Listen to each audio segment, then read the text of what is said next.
Amy being her evaluator, I think it is a difficult day for her because she has to make 2 speeches in one day. And all in all, she did a great job. And on her C2 speech, the C2 objective is to organize your speech. And it is really important to organize your speech, and it is also why we put it on C2, because after you've done your self-introduction, you have to learn how to give an organized speech.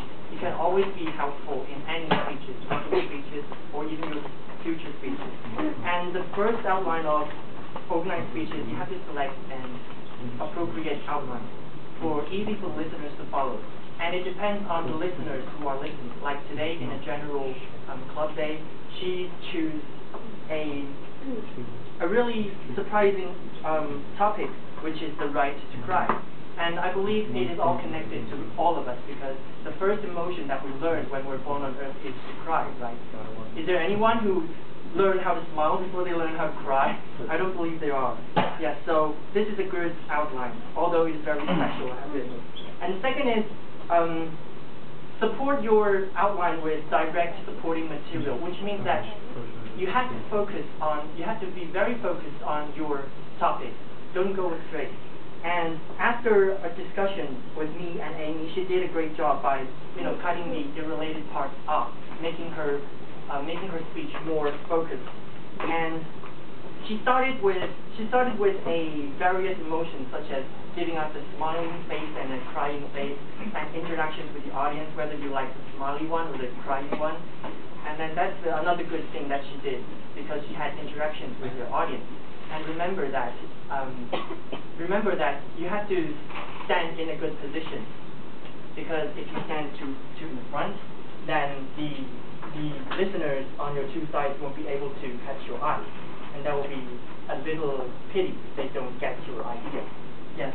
So, and I also like that how she used this focusing tactic to make us focus on the special emotion, crying, because she started with lots of emotions and then narrowing it down to crying, how we are when being sad.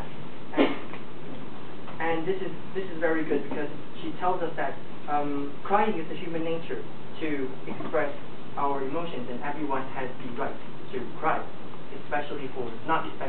equally for boys and girls. Yes. And I like to say that first she acted with full confidence, like she walked here and began her speech very confident. But I like to remind Amy that don't panic when you forget what comes next, because other listeners won't know what comes next. Only me and you have the draft, so you don't have to panic. Yes, and you can make a smile instead of showing us that you are panicking. Yes, and remember, don't apologize. You don't have to apologize for anything, so don't say sorry when you forget anything. Yes, be confident in yourself. And an organized speech also has to have good transitional phrases, and Amy did this part very good, because she stated 3 stages of life, telling us why in traditional ideas, why boys can't cry, because she said that it can be traced back to kids, and then follows our teenage, and then last our grown-up period. So she used transitional words such as trace back to, and then next comes teenagers, and last grown-up. So this is a good usage of for transitional phrases, which is very important for organized speech. Yes. And all in all, she has done a great job. Looking forward to your future. Yes, thank you.